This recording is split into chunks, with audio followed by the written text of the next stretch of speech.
เอาพี่น้องไปเปิดภาพมาก็อยู่ที่เมืองท่าแตงเด้อพี่น้องเด้อเมืองท่าแตงก็เสกล้องนี่อยู่เมองปลายนี่เลยพี่น้องเนาะอ่ามาขวดมาสิกเบิงอ่าเมียแล้วมาสิกเบิงลูกพี่น้องเนาะอยู่คลินิกมองเก่ามองเดิมนี่แหละพี่น้องเนาะเอากราบทักทายสบายดีแล้วก็สวัสดีพ่อแม่พี่น้องมุดสุขุสุคนเด้อพี่น้องเด้อบ่ตูนบ่ได้เปลี่ยนสุดเลยมาแบบนี้เลยนะบ่ได้มาเที่ยวมาลิ้นเด้แต่งตัวหล่อๆมาเวียกมางานก็แต่งตัวแบบนี้ก็ได้พี่น้องเนาะ แล้วแต่ตามอัธยาศัยไปได้เดือนก่อนนี่ก็ได้มาแต่บ่ได้ถ่ายคลิปพี่น้องบ่ได้ถ่ายคลิปพอดีนี่มาเดือนนี้ก็จะได้ถ่ายพี่น้องตอนนั้นก็พอดีบ่ทันมันจอลายก็เลยบ่ได้ถ่ายให้พ่อแม่พี่น้องได้เบิ่งนํกันแต่ว่ามื้อนี้มาก็สิได้อัปเดตให้พ่อแม่พี่น้องได้เบิ่งนํกันเลยพี่น้องเอ้ยเป็นจังใดพี่น้องเนาะตอนนี้ก็นี่เมียมานั่งถ่ายอยู่นี่แล้วสบายดีเด้อ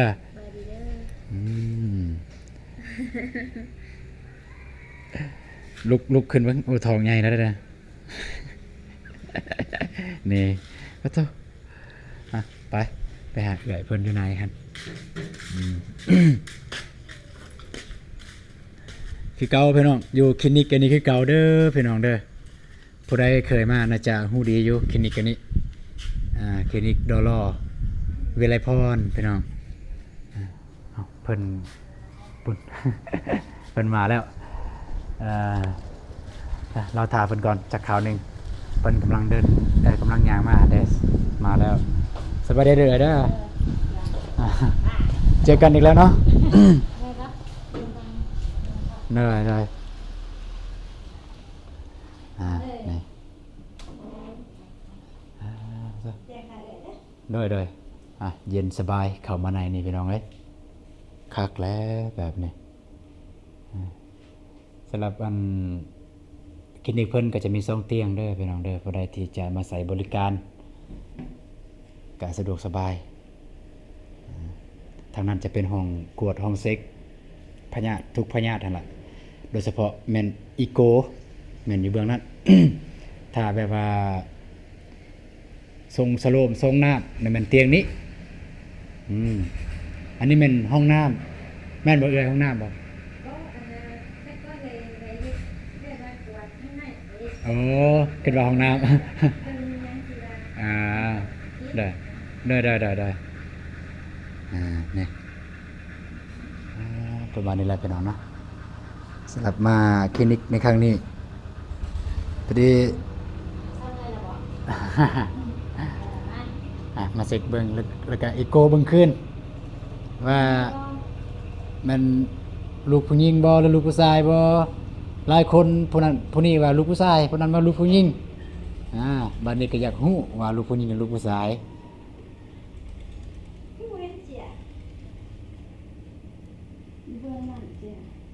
อยากไปบอกคนว่าเอาเรียกได้เอกสารเอา เจียนั่นแหละ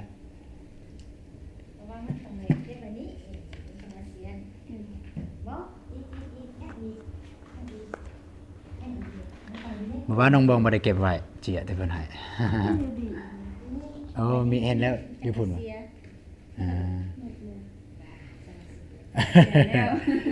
เสียแล้วบ่จักเอาวันนี้พี่น้องไปรอลุ้นเบิ่งนำกันเลยว่ามันลูกผู้หญิงลูกผู้ชายหูนำกันเลยบาทนี่พี่น้องตอนนั้นก็มาอีโกอยู่นี่แหละเพิ่นว่าลูกผู้หญิงแต่ว่ามาอีโกอีกเพราะว่าหลายคนเบิ่งจากสีหน้าอันน่ะแม่มานว่าอุ้ยสีหน้าแบบนี้เนี่ยเป็นผู้ชายแน่นอนแต่บ่ตูนก็เสืออย่างที่หมอเพิ่นเว้าว่าผู้หญิงแต่ก็มาเบิ่งนำกันอีก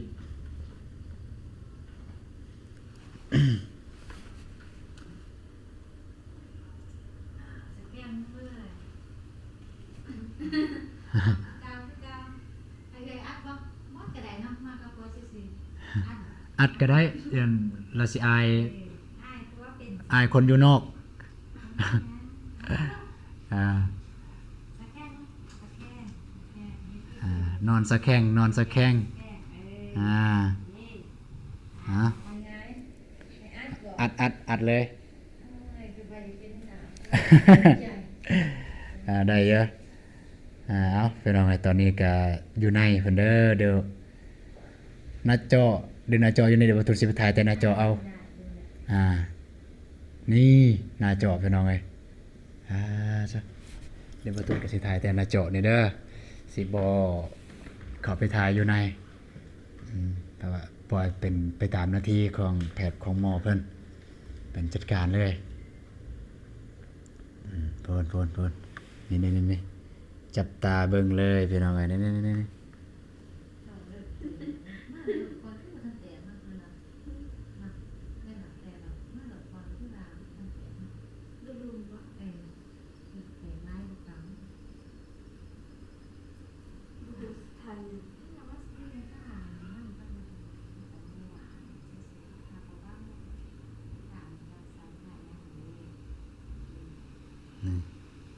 ฮะน่าจะแม่นเพิ่นยังกำลังนี่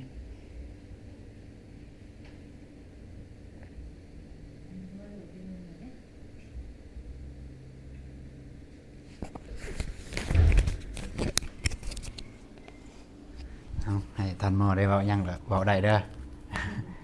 แบบอธิบายนะเนี่ยมันยังอะนะ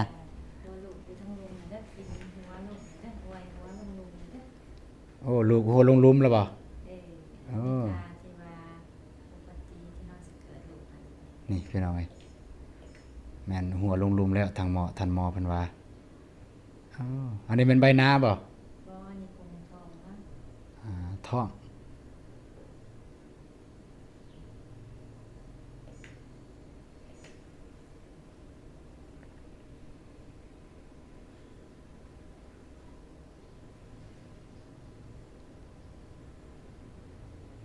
เอาเบิ่งนำกันเลยพี่น้องเอ้ยอันนี้แหละสิได้ฮู้จะบาดเนี่ยแล้วจะน้อยสิให้ท่านหมอเพิ่นยืนยันว่าแม่นลูกผู้หญิงหรือลูกผู้ชาย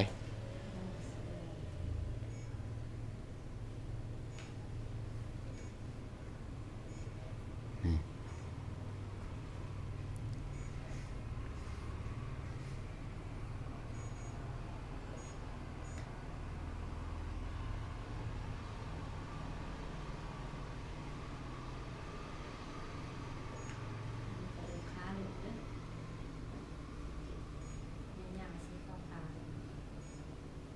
อันนี้มันขาเพิ่นว่าหญ้าๆสีขาวนี่มันขาเด้อ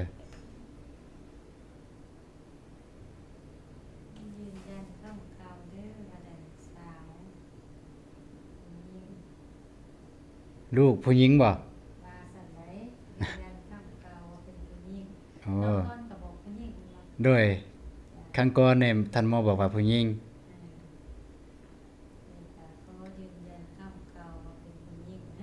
โอ้เอาบัดนี้วันนี้ก็ได้พูดนำกันแล้วเด้อพี่น้องเด้อทางท่านหมอเพิ่นว่าเป็นลูกผู้หญิงจุดใดที่แบบว่า เฮาสามารถเบิ่งได้ว่าเป็นลูกผู้หญิง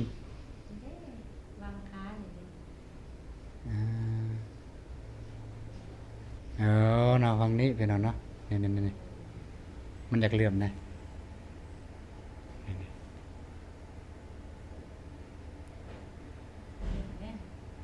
อืม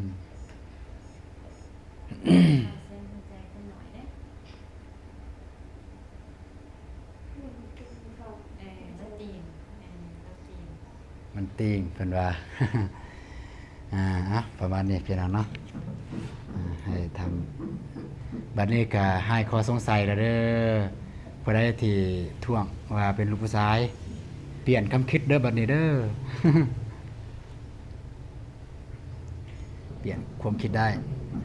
บัดนี้เขาก็เป็นลูกผู้หญิงเอาจะเป็นลูกหยังก็ได้ขอแต่เกิดมาแล้วแข็งแรง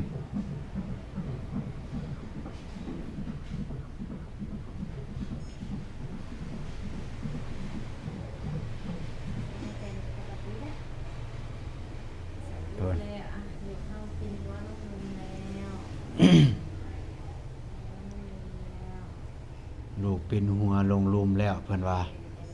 แล้วก็ให้ท่านหมอยืนยันเลยว่าคลอดประมาณวันที่ใดโดย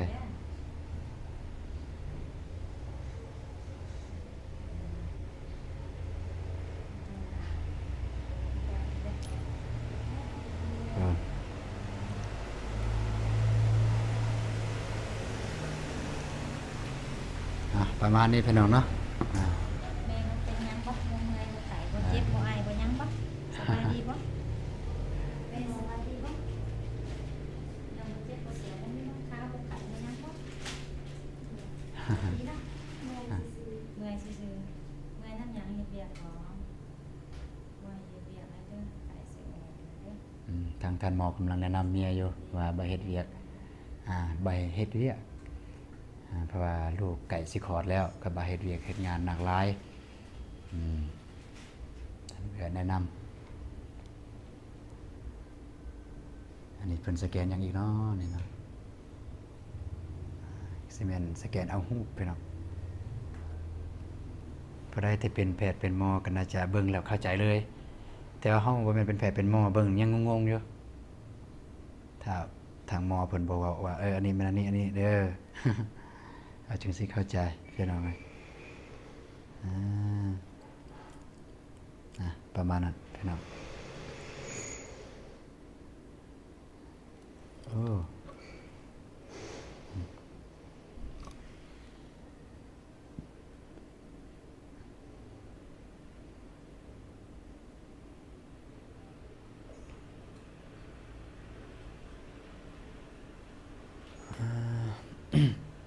โอเคพี่น้องแต่ว่าเราถ้าทาง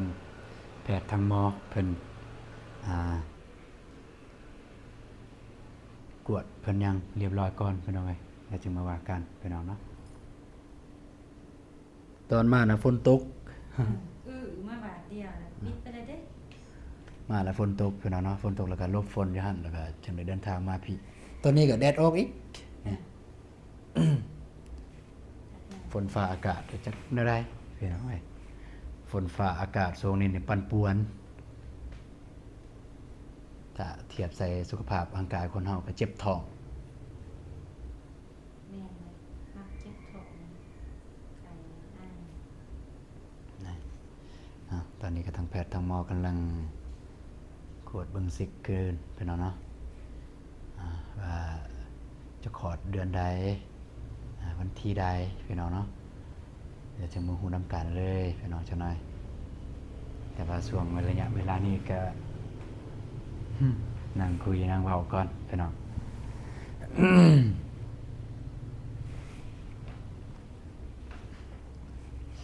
เฮาก็ตนเองจะรู้สึกจังไดพี่น้องเนาะแบบว่าถ้าสมมุติลูกเกิดมาจะรู้สึกจังไดยังแบบคล้ายๆกับแบบฟันอยู่สิเป็นลูกคนแล้วบ่นี่สิเป็นพ่อคนแล้วบ่นี่นะพี่น้องเอ้ย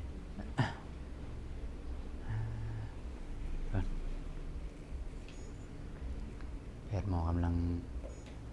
สแกนอีกครั้งหนึ่งถ่ายไปกับบ่ตูนผู้ฮู้ผมหมายแม่นยังแต่พ่อแม่พี่น้องผู้ที่เบิ่งน่าจะพอฮู้อยู่ว่าอันนี้แม่นยัง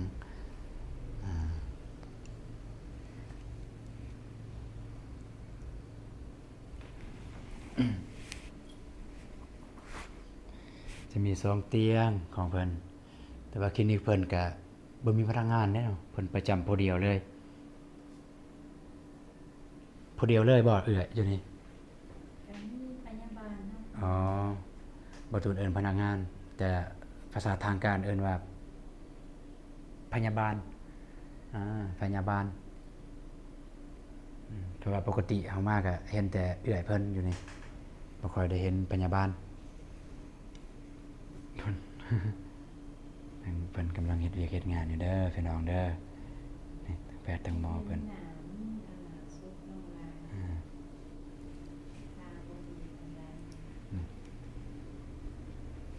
นี่เก่ามาไกลๆเลยพี่น้อยโอ้มืด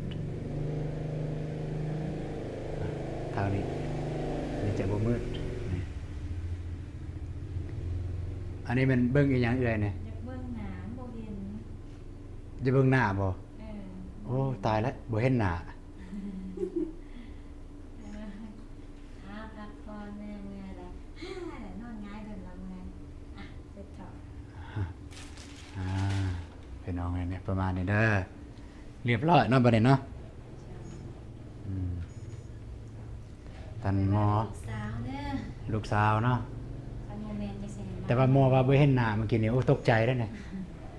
33อาทิตย์สิเกิดประมาณที่4เดือน10นะ วันที่ยังก็ ประมาณที่4เดือน10อาจจะก่อนหรือหลังประมาณอาทิตย์นะ2อาทิตย์นะ อ๋อประมาณวันที่4เดือน10 แม่ อืมเอาอีกเดือนหนึงพี่น้องเอ้ยวันที่4เดือน แต่ก่อนหรือหลังเด้อ 10แม่นอาจจะก่อนวันที่4ถ้าก่อนวันที่4ก็คือปลายเดือน9ปลายเดือน9พุ่นล่ะพี่น้องเอ้ยเกิด แค่นั้นจะรู้นะ ถ้าบ่แม่นปลายเดือน9ก็ต้นเดือน10ประมาณนั้นเด้อพี่น้องเด้อผู้ใดยังบ่เข้าใจหยังก็สามารถคอมเมนต์ในใต้คลิปได้พี่น้องเนาะแล้วก็บ่ตูนก็สิตอบถ้าบ่ตูนตอบบ่ได้ก็สิถามแพทย์หมอเพิ่นให้แพทย์หมอเพิ่นช่วยอธิบายให้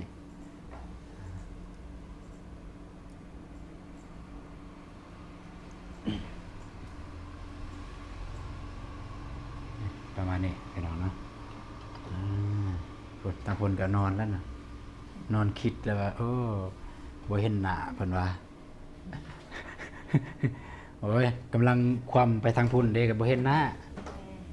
นอนคว่ำลักษณะนอนคว่ำปิดเอกสารเรียบร้อย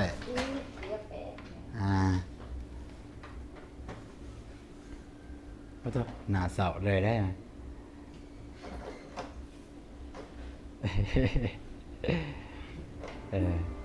นะ ประมาณนั้นเด้อพี่น้องเด้อประตูนกับบูฮูซีเว้าสิบูฮูซีอธิบายแบบใดให้มันเข้าใจง่ายพี่น้องเนาะ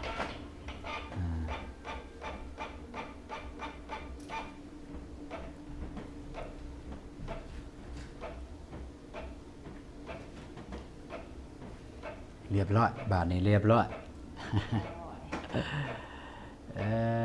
พี่น้องเอ้ย นั่งถ่ายเลยเด้อ ได้ นั่งนี่นั่ง นั่ง นั่งตัวถ่ายจะเป็นอะไร นี่ต่างนี้พูดนะนั่งต่างพูนเพิ่นว่านั่งนี่มันเมื่อย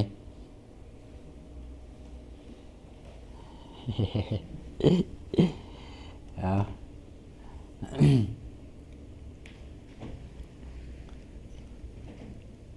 เพิ่นกันเอานะ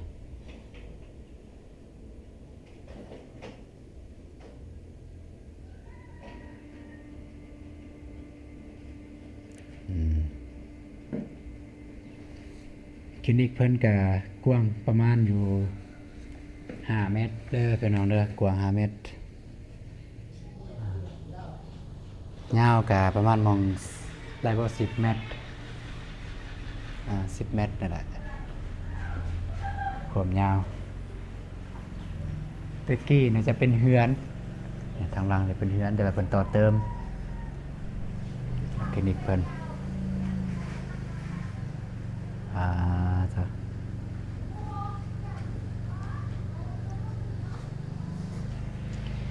ทางแพทย์ทางหมอกำลังจัดการเรื่องเอกสารเรื่องใบหยุดใบยา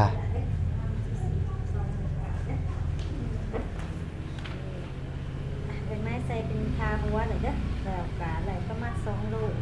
โดยประมาณนี้ที่4เดือน10เดี๋ยวนี้ได้33อาทิตย์แต่ว่า8เดือนครึ่ง8เดือนปลายเด้อ 8 เดือนปลายแล้วเนาะ เดือนปลาย จักโลกอ่ะ 2โล โอ้2 โลที่ว่าอยากฮู้2 โลเนี่ยเด็กอยู่ในแข้งแห้งบ่หรือว่า แห้งๆจังซี่ ฮะ2 โลเพิ่นว่าเด็กแข้งแห้งพี่น้องเอ้ย ขายาเด้อยาประจำเลยขาทุกมื้อ เด้อแต่ว่าเสียบางทีเมียเฮาพัดแคะยาแพทย์เอ้ยล่ะเด้ค คนแขะยาพี่น้อยนี่อย่าแขะยาเด้อจะแขะยาเด้อ อ่าเข้าใจยังบ่ใส่บ้างประมาณนี้เด้อใบพี่น้องกันรายละเอียดอยู่ในหันละพี่น้อง เดี๋ยวรอท่าทางท่านหมอเพิ่นกำลังจัดยาให้ทางเมียหรือว่าทางน้องบองได้ ตัวนี้ก็ต้องเมื่อย รับประทาน น้องใส่น้ำทุกนึงก็ได้ต้องเมื่อยเลยน้องเมื่อยน้องบริกินน้ำมะพร้าวบริกินนมยังไงกินแค่ก็ได้นี่เวลาน้องเจ็บอะไรนะถ้าบ่เจ็บเขาบ่กินได้แต่แค่ เจ็บเด้อ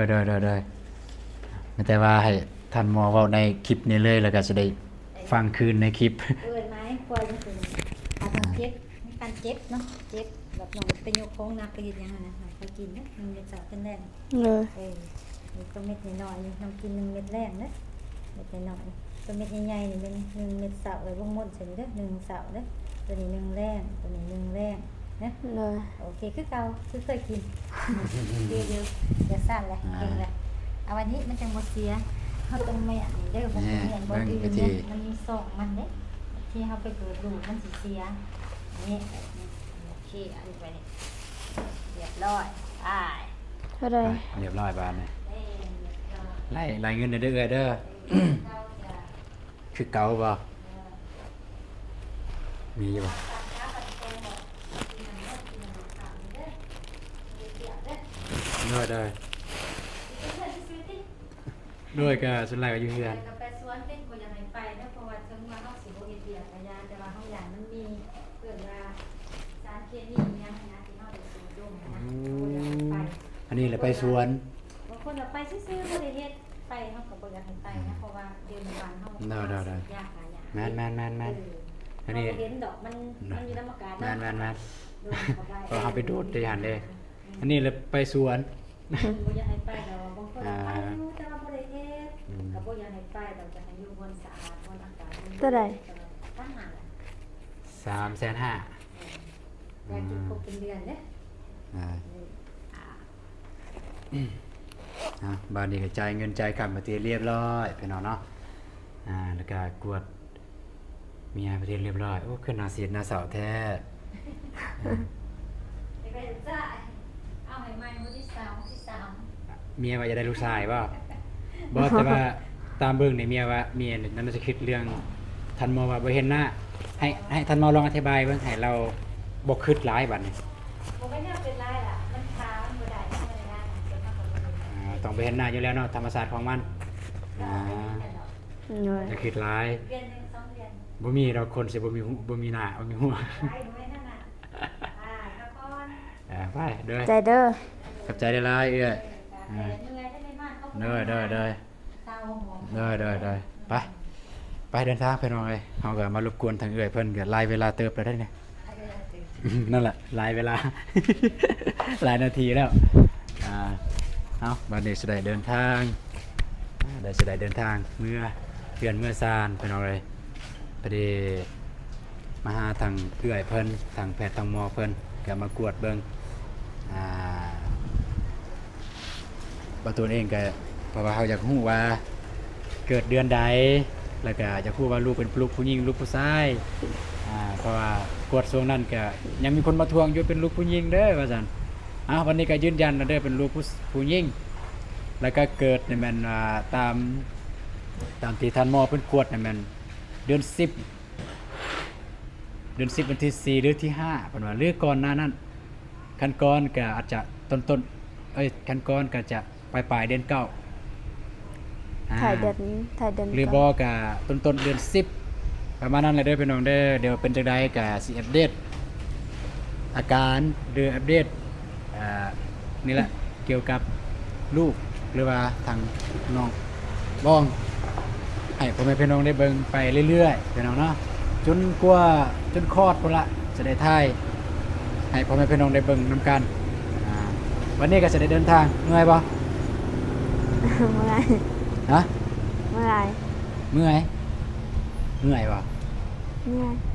บ่เจ้ามันเมื่อยบ่ตอนนี้ เ เมื่อย คันเมื่อยก็บ่ได้แวะใส่เลยเมื่อเลยเด้อ ไปซื้อของกินซาม แวะซื้อของกินโอเคซั่นไปพี่น้องเอ้ยเดินทางไปนี่กับอันนี้คือเก่าพี่น้องไปพี่น้องเอ้ยการสำหรับคลิปนี้บ่ตูนสิได้จบคลิปเพียงเท่านี้ก่อนพี่น้องเนาะก่อนอื่นหมดก็ขอบคุณเด้อผู้ใหญ่ใจบุญและ FC เบิดทุกๆท่านที่ติดตามรับชมคลิปของบ่ตูนแล้วก็น้องบองตั้งแต่ต้นคลิปจนจบคลิปจะได้ก็ขอให้พี่น้องมีสุขภาพแข็งแรงนานๆไม่รวยเบิดสุขคนไปเจอกันคลิปต่อไปพี่น้องสำหรับคลิปนี้ขอตัวลาไปก่อนสบายดี พอดีเด้อ ไป